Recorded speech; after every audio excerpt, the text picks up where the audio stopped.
Today I will be shifting gears to cover the Hot Wheels Acceleracers collectible card game. This game features 86 different cars that players can use in order to win the realms and so win the game. And so I thought it would be an interesting idea to examine all 86 of these cars and see which ones are actually worth using in the game and which ones can honestly just be banished to the junk realm. Now I'll have two different types of rankings, and we'll start with base stats and then we'll move into the adjusted rankings. Base stats cover specifically what the card can actually tell us about the card, while adjusted rankings take into account how the game is actually played. Now our base stat rankings will be determined in descending priority by these following details. First, we look at the SPP values, also known as speed, power, and performance. And so we're going to examine them to see what the total comes up with. So in the case of Rolling Thunder, the values 332 equal 8, and that will help set its initial ranking in the list.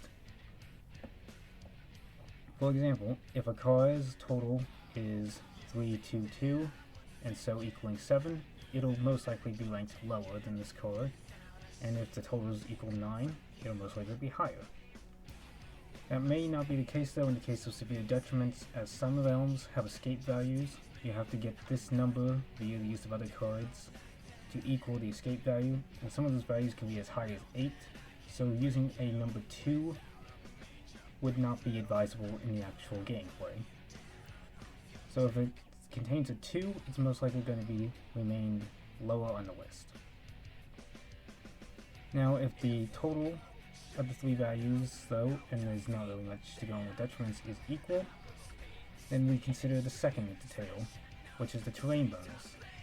Not every car will have a terrain bonus, but the ones that do get a +1 stat boost to the SPP values if the realm that the car is in has the same terrain icon on the card. There are 25 different realms, and so if you divvy that up among the terrain bonuses, paved accounts for 20% of the realms, slick 20, sand 16, water 16, rough 16, and mud 12%. And so these will help break a tie in the case of equal values for SPP. For instance, in the case of Rolling Thunder, it has a slick terrain bonus, so it would be ranked higher than if a card had a sand terrain bonus. Now if the terrain bonus percentages are still tied, then we consider this third detail, which is modability. Up top is a mod icon, and there are three types of mods: street, race, and all-terrain. Now there are 40 different mods in the game, and each car will have usually just one mod that they can use, street, race, or all-terrain, but some may have two. The point is though is that this icon essentially gives us then a percentage of how many cards that the car has access to. Now among these 40 cards, one is always team specific, so that factors into this percentage.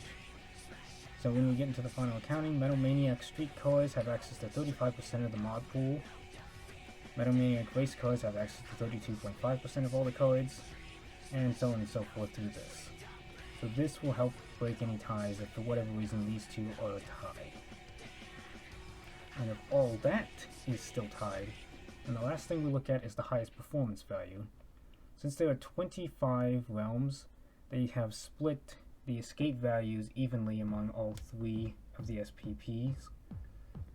And so there are 8 speed realms, 8 power realms, but there are 9 performance realms in order to keep, well, there's 25, so 8, 8, and 9, easy enough. And so since there's one extra realm for which performance stat is likely to help out, then we consider the performance number as a final tiebreaker. Now some of you may be wondering, what about special abilities? We shall cover that in the adjusted rankings. Now like I said, adjusted rankings take into account how the game is actually played. And so for adjusted, we will start once again with the base SPP values, and then take a look at additional factors.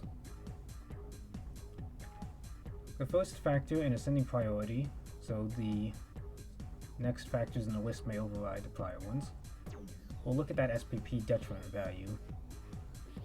Detriment values such as number 2 are just too risky to utilize, and so even if they have, say, certain abilities, they'll likely be placed lower on the list. Next is the terrain bonus, realm advantage, and modability. These three are essentially tied because they all have various factors that can help out, and so I'm not necessarily placing them in different tiers. So first off, we naturally know about the terrain bonus. In the case of these matching up, this gets a +1 boost, so its stats are really 4-4-3. In such cases, not necessarily with Rolling Thunder, but in many cases a car will now have an instant win, so they can immediately just go through the realm. And so instant wins are heavily considered, and similarly we'd also be considering realm advantages, how many realms a car, both with its terrain bonus and on its own, can basically get through a realm faster than a car with similar stats. And then the final one that we look at, of course, is modability, because there are cases with Metal Maniac cars that have 2 mod icons, and of course there's one in the Teku. And if it has multiple mod icons, that gives it access to many more different cards that you might draw. And so, yes, the ideal is to stack your deck with all the cards that would be useful to you, but if you were, say, for whatever reason, running all three types of vehicles, street, race, and all-terrain, and then have mod cards for each one in your deck, well, then the odds are higher for you to draw a card that you would need to move, say, Rolling Thunder through the realms, because of those 2 mod abilities, than it would be to just a card with only 1 mod stat.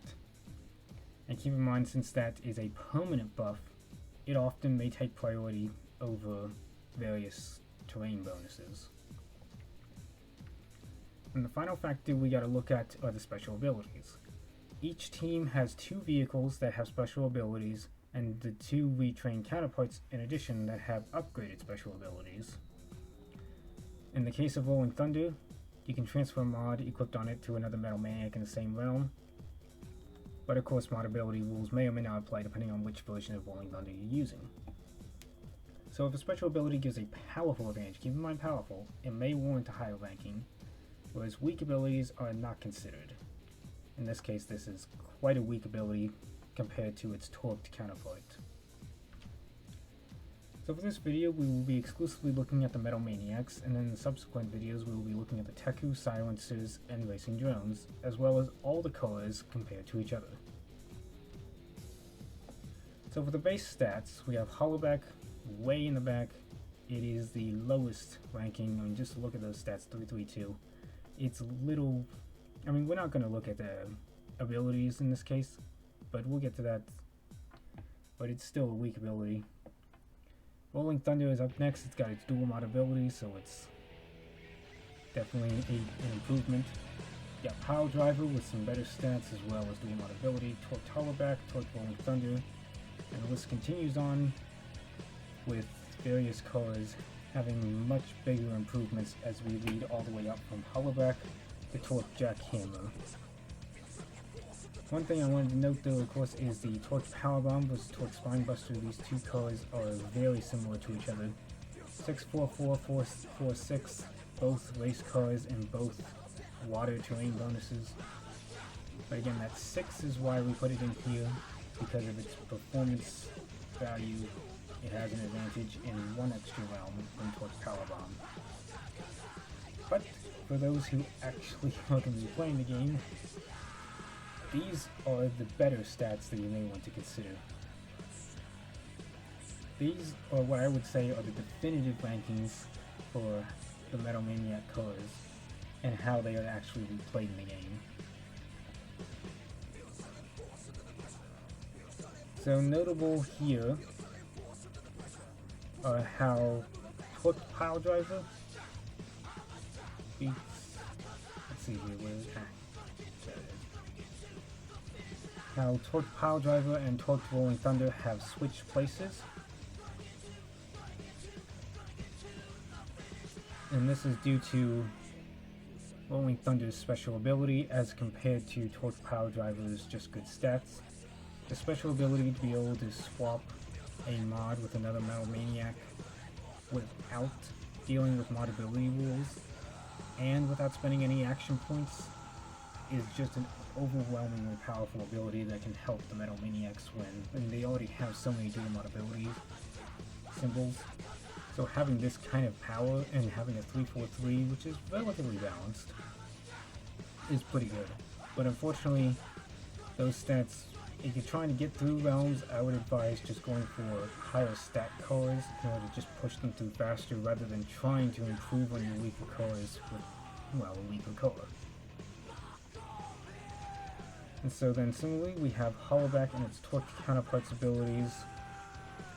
They're just too weak really to increase their ranking. I mean, returning a mod, I mean, at least in the torque version you can return up to 3 mods, but at the same time you have to spend an action point instead of in its original version where you don't have to spend an action point. So at that point you might as well just take all 3 mods rather than just one and just pass your turn. It's much better just to get a bunch of mods back. Then notable as well, we have Jaw Jammer overtaking Ratified due to the performance stat. Oops.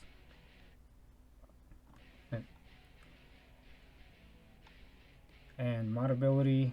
The mod ability is pretty even, to be honest. Sure, Metal Maniacs have more street mod ability than race mod ability, but at this point when you're actually playing the game, you're going to be stacking your deck, so mod ability and what you're drawing isn't as important if there's not necessarily, say, a dual mod ability factor in play. Next up we see Riveted jumping up 2 positions, beating Flathead Fury, and this is because again of the dual mod ability. Once again, that's a permanent buff as compared to a simple 16% chance of being in a sand realm. I keep accidentally hitting the mouse wheel. Okay, and then we have Torqued Ratified is bumped back behind Torqued Riveted, as the former can't compete with the dual mod ability. And then Torqued Flathead Fury falls behind Torqued Riveted, Torqued Ratified, and Torqued Jaw Jammer. Since even though it has some balanced stats, you would think maybe balanced stats would be better than having that 3, but turns out no. Certain things such as realm advantages and the instant wins that a 5 can bring upon a card just make every one of these other cards so much better than Torqued Flathead Fury. I was quite surprised by that, to be honest. And then we have Flathead Fury 2 remaining ahead of Torqued Riveted, just because Torqued Riveted has 9 realm advantages and 3 instant wins, 1 unique to its stats. And the former Flathead Fury 2 has 7 realm advantages and 4 instant wins, 2 unique to its stats. And so I would prioritize the chance of winning over realm advantage, since you can pick 2 of your own realm cards. That's one thing to consider as well, is that you're stacking the game halfway to your own advantage. At that point you just have to worry about what your opponent has set up for you. And so if you play your cards to your own advantages, all you gotta do is just contend with whatever your opponent might flip over. But nonetheless, Flathead doesn't beat Spinebuster because of the detriment speed value of 3. Having a 4-4-5 is just way better in the cases of comparing the realms than a 3-4-5 or technically 3-5-4. Even with that dual mod ability, I would still run Spinebuster before Flathead Fury number 2.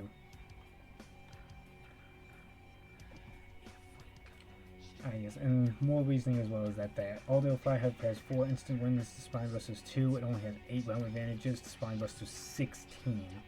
So that's one of those cases where realm advantages often are way more important.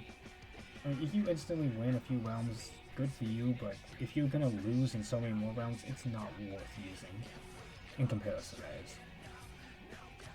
And so lastly a note here is Torque Powerbomb overtaking Torque Spinebuster. This one is quite the critical difference when you actually compare the realms with water terrain bonuses. Because while Torque Powerbomb has 8 realm advantages, it can instantly win 7 realms compared to Torque Spinebuster's 6 instant wins and 9 realm advantages. So once again, when the realm advantages are that close, I would say instant wins decide the victor. But they are very situational, and so it is worth utilizing both of them to your advantage. But nonetheless, Torque Jackhammer remains the champion for the Metal Maniacs. A 4/6/4 dual mod ability and 2 terrain bonus vehicle ghost rare. This thing is a beast. There is no Metal Maniac car that is as good as this one.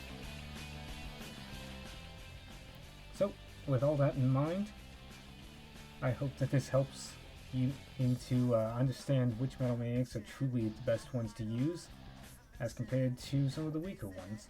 I also will have a spreadsheet which will include everything of the Metal Maniacs, how I have set up where they are with all the stats, all the percentages combined together, and of course how they rank to each other and the overall grand scheme of all the other cars. And I will be releasing that alongside the final video in this series where we take a look at every car, all 86 of them, put them side by side and show which ones are truly the best, which ones will put the most powerful deck to where your opponent will not stand a chance if you're running the proper deck. So stay tuned for that.